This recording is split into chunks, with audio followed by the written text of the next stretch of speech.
ஐயோ அம்மா, டாக்டர் நான் பொழைச்சிக்கிட்டேனா? ஏம்மா, இதெல்லாம் ஒரு அடியா? இதுக்கா இவ்வளோ அலப்புற? நான் கூட பெரிய அடியோன்னு பயந்துட்டேன். ஏம்மா, இது ஒரு சின்ன அடிதாம்மா. இந்த சின்ன அடிக்கு நீங்க ஹாஸ்பிட்டல் வரணும்னு அவசியம் கூட இல்லை. உங்களுக்கு ஒன்றும் இல்லை. எனக்கு ஒன்றும் இல்லைன்னு எனக்கு தெரியாதா?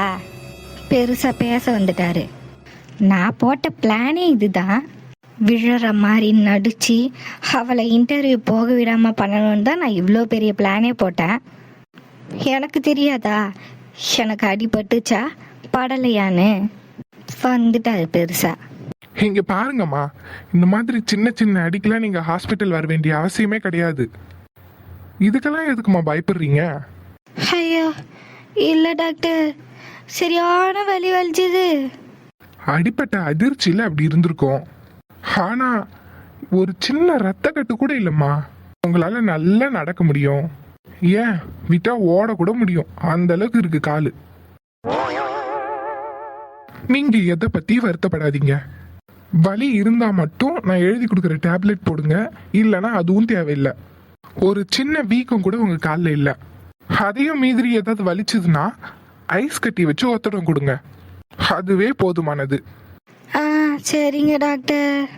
ஏம்மா, நல்லா தான் இருக்கீங்கன்னு சொல்றேன், அப்புறம் ஏம்மா படுத்திருக்கீங்க? ஏஞ்சி கிளம்புங்க வீட்டுக்கு. டாக்டர் என்னால் ஏஞ்சிருக்க முடியல, என் பையனை வர சொல்லுங்க. என்ன இந்த லேடி, காலில் ஒரு சின்ன காயம் கூட ஆகல, ஒரு சின்ன வீக்கமும் இல்லை, அப்புறம் எதுக்கு எழுந்திருக்க முடியாத மாதிரி படுத்திருக்காங்க? ஒன்றும் புரியலையே. எல்லா ஸ்கேனும் எடுத்தாச்சு, ஒன்றுமே இல்லை. ஏம்மா, நீயே எழுந்து வெளியே போ. உனக்கு உடம்புல ஒன்றும் இல்லை, நீயே எழுந்து போகலாம். இதுக்கு ஒரு ஆள் வந்து தூக்கிட்டு போகணும்னு அவசியம் இல்லை. இல்லை டாக்டர், என் பையனை வர சொல்லுங்க. எதுவும் சரிப்படலையே. சரி இருமா, வர சொல்றேன். இதை சாக்கா வச்சு எப்படியோ ஒரு வாரத்துக்கு அப்படியே படுத்து கிடக்கலான்னு பார்த்தா இந்த டாக்டர் என்னடானா இப்போவே எழுந்து கிளம்புன்னு சொல்கிறான். இது போதும், இன்னும் ஒரு மாதத்துக்கு அவள் இன்டர்வியூ பற்றி யோசிக்கவே மாட்டா. ஏன்னா என் பர்ஃபார்மன்ஸ் அப்படி. நீ எப்படி இன்டர்வியூ போகிறான்னு பார்க்குறேன். இந்த மாதிரி என்கிட்ட 1000 பிளான் இருக்குது. ஒரு காலத்துலேயும் அவளை இன்டர்வியூக்கு போவோ வேலைக்கு போவோ நான் விட மாட்டேன். பார்த்துடுறேன் அவளா நான். ஏம்மா, நீங்க தான் இந்த லேடியோட அட்டெண்டரா? ஆமாம் டாக்டர். அவங்க பையனை கூப்பிடுறாங்க, அந்த அம்மாவை கூட்டிட்டு வர. அவர் பில் பே பண்ண போயிருக்காரு டாக்டர். டாக்டர் அவங்க எப்படி இருக்காங்க? என்னம்மா நீ, அவங்களுக்கு உடம்புல ஒரு பிரச்சனை இல்லை, ஒரு சின்ன வீக்கம் கூட இல்லை. ஏன் அடிபட்டதுக்கான எந்த தடையமும் இல்லை. ஆனா எதுக்கு அடிபட்டுச்சுன்னு சொல்லிட்டு ஹாஸ்பிட்டல் வந்திருக்காங்கன்னு தான் தெரியல. இப்போ கூட ஒன்றும் இல்லை, எழுந்து நடங்கன்னு சொன்னா என் பையனை கூப்பிடுங்கன்னு சொல்றாங்க. என்ன டாக்டர் சொல்றீங்க? அவங்களுக்கு ஒன்றும் இல்லையா? அட ஆமாம்மா, அவங்களுக்கு உடம்புல ஒரு பிரச்சனையும் இல்லை.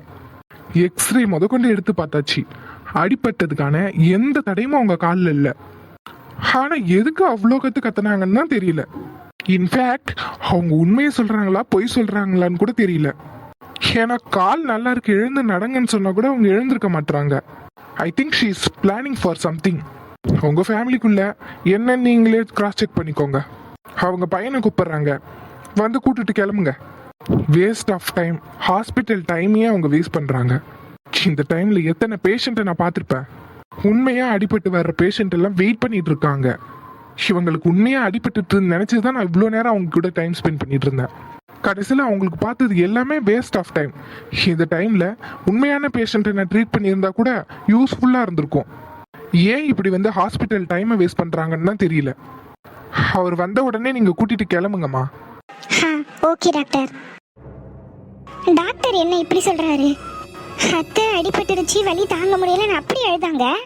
எங்க டாக்டர் கிட்ட கேட்டா அடிபட்டதுக்கான எந்த தடையும் இல்லைன்னு சொல்றாங்க. அவங்களுக்கு அடிபட்டுருச்சுன்னு தான் நான் இன்டர்வியூக்கே. இப்பதான் புரியுது, அவங்க என்னை இன்டர்வியூ போக விடாம இருக்கிறதுக்காக போட்ட பிளான் ஆகுது. அவங்க மோசமானவங்கன்னு தெரியும், ஆனா இவ்வளோ கேவலமா இருப்பாங்கன்னு நான் நினைச்சு கூட பார்க்கல. நான் இன்டர்வியூ போகாம வீட்டில் வேலைக்காரியாவே இருக்கணும்னு நினைச்சிட்டாங்க போல. நான் கூட உங்களுக்கு அடிபட்டது உண்மையும் நினைச்சு பயந்துட்டேன். என்ன இன்டர்வியூ போக விடாம பண்றதுக்காக இவ்வளோ கேவலமா இறங்குவாங்கன்னு நான் நினைச்சு கூட பார்க்கல. நானும் வீட்டுக்கு வந்த மருமக இந்த குடும்பத்துல என்னால எந்த பிரச்சனையும் வரக்கூடாதுன்னு இவ்வளோ பொறுமையா போயிட்டு இருந்தா அத்தை பண்றது சுத்தமா சரி கிடையாது. அத்தை கால் உடைஞ்சிடுச்சு நாடகமா போட்டீங்க. ஒரு நாள் உண்மையா உங்க கால் உடையும், அன்னைக்கு கவனிச்சுக்கிறவங்கள. இவ்வளோ கேவலமா பிளான் போட்டு என்னை இன்டர்வியூ போக விடாம பண்ணிட்டீங்கல்ல, என்ன அவ்வளோ சாதாரணமா எடை போட்டுட்டீங்கல்ல. நீங்களா உங்க வாயால வேலைக்கு போமா வீட்டில் இருக்க வேண்டாம்னு சொல்ல வைக்கிறேன்.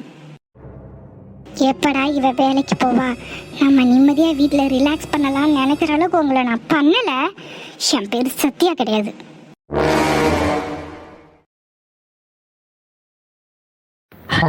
சொல்லுங்க சார். நீங்க எதுவும் தப்பா நினைச்சுக்காதீங்க. ஒரு எமர்ஜென்சியா இங்க வந்துட்டேன், அதான் என்னால நீங்க சொன்ன இடத்துக்கு வர முடியல. இட்ஸ் ஓகே, சொல்லுங்க. நம்ம டீலிங்க எங்க வச்சுக்கிட்டா என்ன, நல்லபடியா முடிஞ்சா சரி. பை த வே, இந்த விஷயம் வேற யாருக்கும் தெரியக்கூடாது. என் ஒய்ஃப்க்கு சர்ப்ரைஸ் பண்ணணும். ஒய்ஃப்காகவா?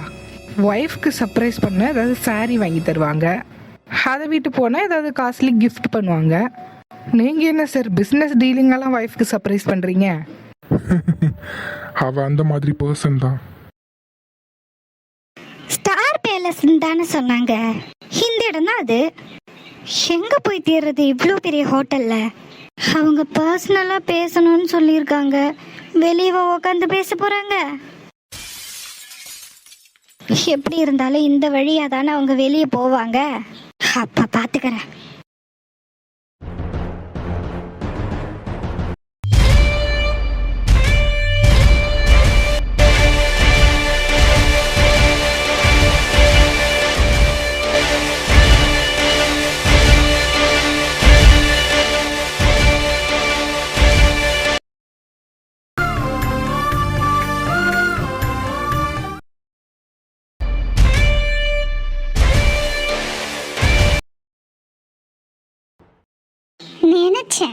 நினைச்ச மாதிரியே வந்துட்டா. சித்ரா சொன்னபடி பண்ணிட வேண்டியதுதான். ஆனா என் லைஃப்ல என்ன நடந்துட்டு இருக்குன்னே தெரியலையே. நான் சித்ராவுக்காக நடிக்கிறதுக்காக தான் வந்தேன், இப்போ அந்த கேரக்டராகவே மாறிட்டேன். ஆதியை காதலிக்கிற மாதிரி நடிக்க தான் சொன்னேன், ஆனா நான் உண்மையாவே ஆதியை காதலிக்கிறேன். என்னால் அவரை யாருக்கும் விட்டு கொடுக்க முடியாது. எனக்கு ஆதி வேணும், அவர் தான் வேணும். அதுக்கு நான் இப்போ சொன்ன பொய்யை எல்லாத்தையும் உண்மையா மாற்றணும். என்னோட வேலையே அதுதான்.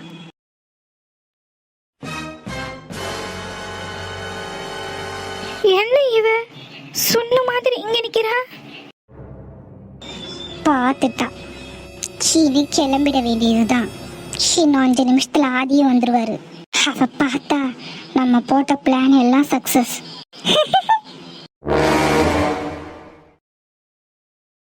அப்போ அவ சொன்ன மாதிரி ஆதியும் இங்கதான் இருப்பாரா? என்னால நம்பவும் முடியல. பாக்குறதெல்லாம் பார்த்தா நம்பாம இருக்கவும் முடியல. Okay sir, nice to meet you. see you soon. Okay, then என்னோட பிஏஓ உங்களை வந்து மீட் பண்ண சொல்கிறேன். டாக்குமெண்ட்ஸ் எல்லாம் அவங்க சப்மிட் பண்ணுவாங்க. Okay sir, sure. Okay, bye. Thank you mister Gaurav. நான் சொன்னேன்ற ஒரே காரணத்துக்காக மாமாவா இவ்வளவு தூரம் கொண்டு வந்துட்டீங்க. மிஸ் சித்ரா, நீங்கள் கூட்டிகிட்டு வரணும்னு சொன்னீங்கன்னா வானத்தில் இருக்கிற சூரியனை கூட இந்த பூமிக்கு கூட்டிகிட்டு வருவேன். ஆஃப்டர் ஆல் ஒரு மனுஷன், அவரை என்னால் கூட்டிகிட்டு வர முடியாதா? உங்களுக்காக இதையும் பண்ணுவேன், இதுக்கு மேலேயும் பண்ணுவேன். தேங்க்யூ மிஸ்டர் கௌரவ், எனக்கு இது போதும். ஆமாம், நீங்கள் எதுக்காக இங்கே மீட்டிங் அரேஞ்ச் பண்ண சொன்னீங்க? இதனால் உங்களுக்கு என்ன ப்ராஃபிட்? ப்ராஃபிட் ஒன்றும் இல்லை, பட் செட்டில்மெண்ட் இருக்கு. அவருக்கு செட்டில் பண்ண வேண்டிய விஷயம் நிறையா இருக்கு. அதுக்கு தான் அவரை இங்கே வர சொன்னேன். மற்றபடி உங்க 2 பேரோட டீலிங்குள்ள நான் இன்வால்வ் ஆகவே மாட்டேன். எனக்கு தேவையானது நடந்து முடிஞ்சிடுச்சு. இதுக்கப்புறம் நான் அந்த டீலிங்ல இன்வால்வ் ஆக மாட்டேன். நீங்க ஏதோ பர்சனல் பிளான்னு சொல்றீங்க. என்னமோ பண்ணுங்க. எனக்கு டீலிங் முடிஞ்சிடுச்சு, அது போதும். அந்த கம்பெனி என்னோட ப்ராஜெக்டை சக்ஸஸ் பண்ணி கொடுத்தாங்கன்னா அது போதும். அதை பற்றியெல்லாம் நீங்கள் கவலைப்பட தேவையில்லை. அதெல்லாம் கரெக்டாக பண்ணி கொடுத்துருவாங்க. எனக்காக இந்த இடத்த மட்டும் அரேஞ்ச் பண்ணதுக்கு ரொம்ப தேங்க்யூ. எனக்கு இம்பார்ட்டண்ட் ஒர்க் இருக்கு. நான் உங்களை அப்புறம் மீட் பண்ணுறேன். யா ஷுவர்.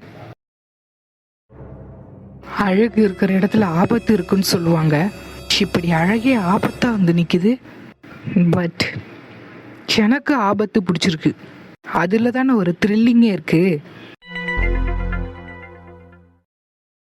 லைஃப் ஸ்மூத்தாவே போனா போர் அடிச்சிடாது. இந்த கௌரவுக்கு ஆபத்தோட விளையாட ரொம்ப பிடிக்கும். I will come for you miss Chitra.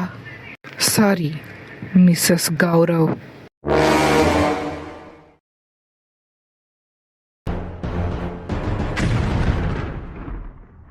ஆதி,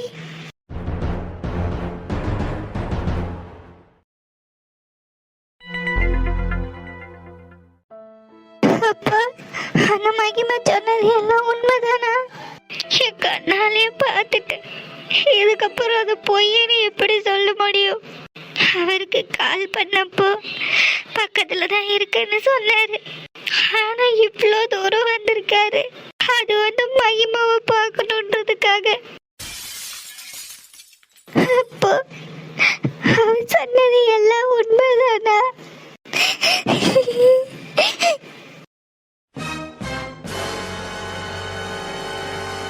என்னடி நீலா, இன்டர்வியூ எப்படி போச்சு?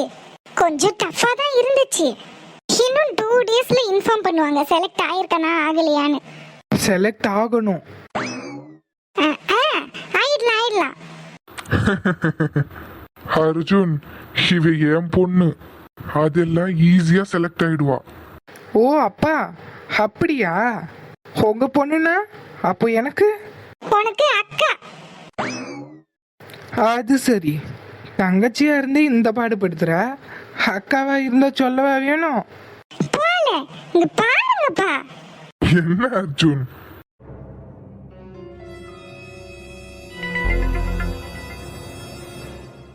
சத்யா, என்னாச்சு? ஏங்க ஒண்ணும் இல்ல. என்ன இன்டர்வியூ போக முடியலைன்னு கஷ்டமா இருக்கா? அதெல்லாம் ஒண்ணும் இல்ல. சத்யா, சாரி சத்யா. ஹே நீலா, நீ எதுக்கு சாரி சொல்ற? உன்னை விட்டுட்டு போகணும்னு எனக்கு மட்டும் ஆசையா சொல்லு. எனக்கும் கஷ்டமா தான் இருக்கு. சாரி சத்யா. ஏ நீலா, இதுக்கு எதுக்கு நீ என்கிட்ட சாரி சொல்ற? இதெல்லாம் ஒரு விஷயமா?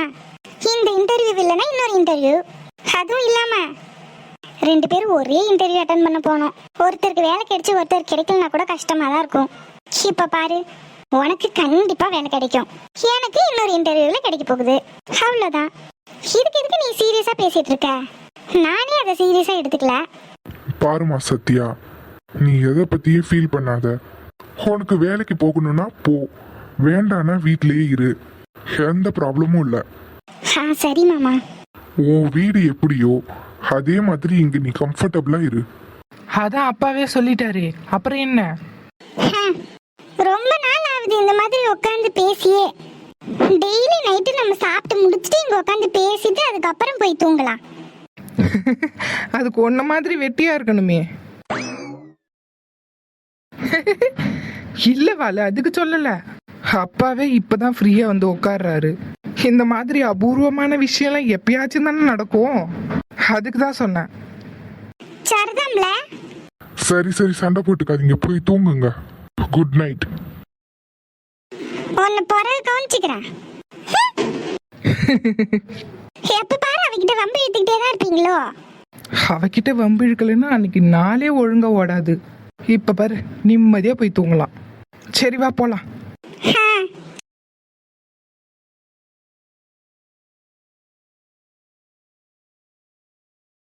என்ன மேடம் ஊத்து ஊத்து பாக்குறீங்க?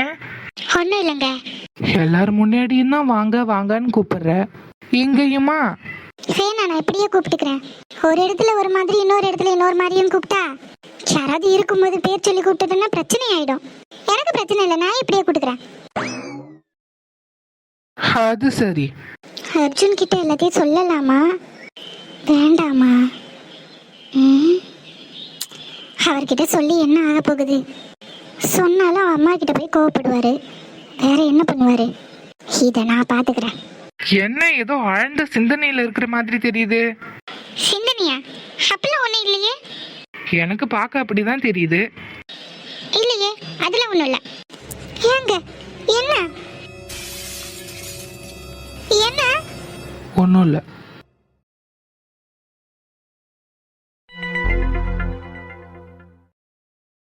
என்னாச்சு? ஒண்ணும் இல்ல, ஒரு சின்ன வேலை இருக்கு, முடிச்சிட்டு வரேன். என்ன வேலை? வரேன். எங்க போறா அவ? பாத்ரூம் கூட இந்த சைடு தான் இருக்கு, இப்படி எங்க வெளியே போறா?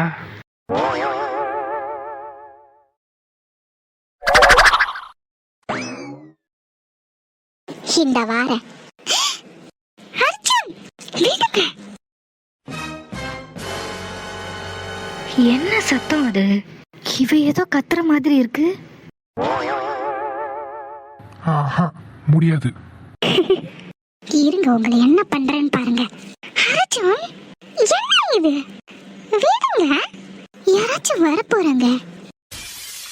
முடியாது டி பொண்டாட்டி. எங்க விடுங்க, உங்க அம்மாலாம் இருக்காங்க. ஹே, நிலா அப்பா 2 பேரும் தூங்கிருப்பாங்க. அம்மா மட்டும் என்ன முடிச்சுக்கிட்டா இருக்க போறாங்க? சொந்தப்பா என்ன பண்ணுவீங்க? ஏய், அது எப்படி வருவாங்க? அவங்களுக்கு தான் கால்ல ப்ராப்ளம் இருக்கே. 2 வாரம் ரெஸ்ட் எடுக்கணும்னு சொல்லியிருக்காங்க. அதனால உன் மாமியாரை பத்தி யோசிக்கிறத விட்டுட்டு புருஷனை கொஞ்சம் கவனி. உங்களுக்கு இதே வேலையா போச்சு. இருங்க, டைனிங் டேபிள்லாம் அப்படியே அழுக்கா இருக்கு, துடைச்சிட்டு வரேன். கொஞ்சம் விட்டா ஹால்க்கே வந்துட்டீங்க. நான் இருக்கும்போது நீ எதுக்குடி செல்லும் இந்த வேலையெல்லாம் பார்க்குற? நீ உட்காந்து வேடிக்கையை மட்டும் பாரு, எப்படி துடைக்கிறேன்னு. இவ என்ன என் பிள்ளைய டேபிள்லாம் துடைக்க விடுறா? அவனும் வெக்கமே இல்லாம பொண்டாட்டி பின்னாடி சுத்திட்டு இருக்கான். இவங்களை இப்படியே சந்தோஷமா இருக்க விடக்கூடாதே. இப்ப வெளியவும் போக முடியாது, நடக்க முடியாதுன்னு வேற சொல்லி வச்சிருக்கேன். ச்சே. ஏங்க, அதெல்லாம் ஒண்ணும் வேண்டாங்க, நான் தொடச்சிக்கிறேன், நீங்க போங்க ரூமுக்கு. நீ இல்லாம எப்படி நான் போவேன்? சரி வா, நான் தூக்கிட்டு போறேன் உன்னை. ஐயோ அர்ஜுன், இறக்கி விடுங்க. ஏய் சத்யா, நல்ல வேலை நீ இன்டர்வியூ போகல. நீ இன்டர்வியூ போயிட்டீன்னா வேலை அது இதுன்னு அலைச்சலா இருக்கும். வீட்டுக்கு வந்து என் பொண்டாட்டிய கொஞ்சம் முடியாது பாத்தியா? இன்னும் கொஞ்ச நாள் டைம் இருக்கு. அடுத்த இன்டர்வியூ வர்ற வரைக்கும் என் பொண்டாட்டியோட ஃபுல் ரொமான்ஸ் தான். கருமம் குடும்ப மானத்தையே வாங்குறான். ஏங்க, உங்களுக்கு என்ன பிடிக்குமா இல்ல உங்க அம்மாவை பிடிக்குமா? இதுல என்ன சந்தேகம்? என் பிள்ளைக்கு என்னையே தான் பிடிக்கும். அதை வேற கேட்டுதான் தெரிஞ்சுப்பா போல. ஒன்னு தாண்டி தங்கம் பிடிக்கும்.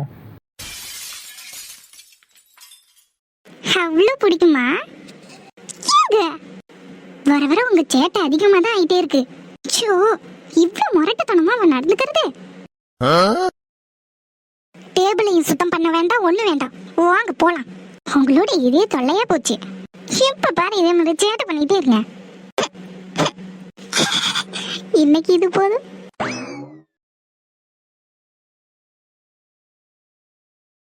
What happen? Sir, lube oil pressure குறையுது. குறையல? சரியா போச்சு. எப்போ ஆரம்பிச்சது? 5 நிமிஷம் ஆகுது சார். கப்பல்ல 5 நிமிஷம் டிலேனா அது மிஸ்டேக் இல்ல, ரிஸ்க். ஓகே, யாரும் பேனிக் ஆகாதீங்க. பேனிக் தான் பெரிய ப்ராப்ளம். சார், டெம்பரேச்சர் லிமிட் கடந்து போகுது சார். லோட் 20% குறைச்சு விடு. ஸ்டாண்ட் பை பம்ப் ஸ்டார்ட் பண்ணு. வெயிட் பண்ணாத ஆக்ட் பண்ணு. சார், பிரஷர் ரெக்கவர் ஆகலனா? ஆகலனான்னு கேட்காத, ஆகணும் பண்ணு. மூமெண்ட் வேணும். மூமெண்ட் கிடைக்கும், ஃபுல் ஸ்பீட் கிடைக்காது. Mister Kathir, it's an order. Sir இது என்ஜின் ரூம். ஆர்டர் இல்லை, லிமிட் தான் ஃப்ளோ ஆகும். லிமிட் தாண்டினா என்ஜின் போகும், ஷிப்பும் போகும். சார் எப்படி பம்ப் ப்ராப்ளம்னு கண்டுபிடிச்சிங்க? நான் கண்டுபிடிக்கல, கேட்டேன். மிஷின் சத்தம் அது ஃபெயில் ஆகிறதுக்கு முன்னாடியே சொல்லும். ஆக்சிலரி ஜெனரேட்டர் ஸ்டார்ட் பண்ணு. Okay sir. Cooling water flow check பண்ணு. Sure sir. Bypass valve open பண்ணு. ஆர்பிஎம் ஸ்டடியா வை. 30 செகண்ட்ஸில் ரிப்போர்ட் கொடு. Okay sir, okay sure. Good. Sir எல்லாம் கரெக்டாக ஆயிடுச்சு. கூல். Good job team. நீங்கள் என்ஜின் ரூமில் இருக்கிற வரைக்கும் இந்த ஷிப்பு ஸ்டாப் ஆகாது சார். வேலையை பாருங்க.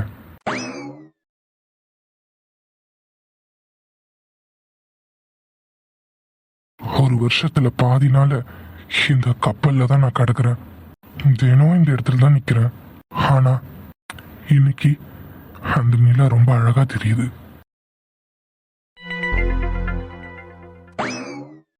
என்னடா இவ்வளோ நாள் இங்க தான் நிப்பான், நம்மள இப்படி கூட திரும்பி பார்க்காதவன் இன்னைக்கு என்ன உத்து பார்த்துட்டு இருக்கான்னு பாக்குறியா?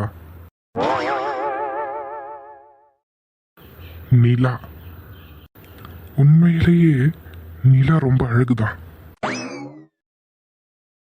எவ்வளோ தூரத்துல இருக்க, உன்னை என்னால எட்டி பிடிக்க முடியல. நீயா பக்கத்துல வந்தாதான் உண்டு. அது சரி, நிலா எப்படி பூமிக்கு வரும்? நம்ம தானே நிலாவை தேடி போகணும். அதுக்கு என்ன, போயிட்டா போச்சு.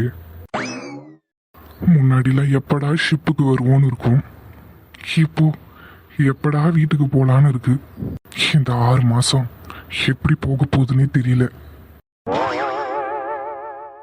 சீஃப்க்கு என்ன ஆச்சு?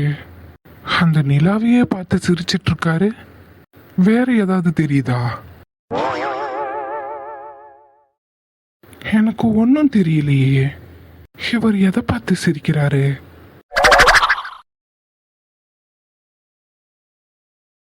நீ இவ்வளோ தூரத்துல இருந்தாலும் உன்னை ரசிக்க நான் மறக்கல. என்னை பார்க்க தினம் வருவியா? அது சரி, தினம் வரணுமாம்ல. அப்ப அம்மாவாசைக்கு உனக்காக நான் எப்பவும் காத்துட்டு தான் இருப்பேன். நீ தான் என் வாழ்க்கையில அப்பப்போ வந்துட்டு போயிட்டு இருக்க. உன்னை நிரந்தரமா என் வாழ்க்கையில வச்சுக்க ஆசைப்படுற. நிரந்தரமா என் கூடவே இருப்பியா? நீலா, எவ்வளவு அழகான பேரு. ஏய், சார், என்ன பண்ணிட்டு இருக்க? அது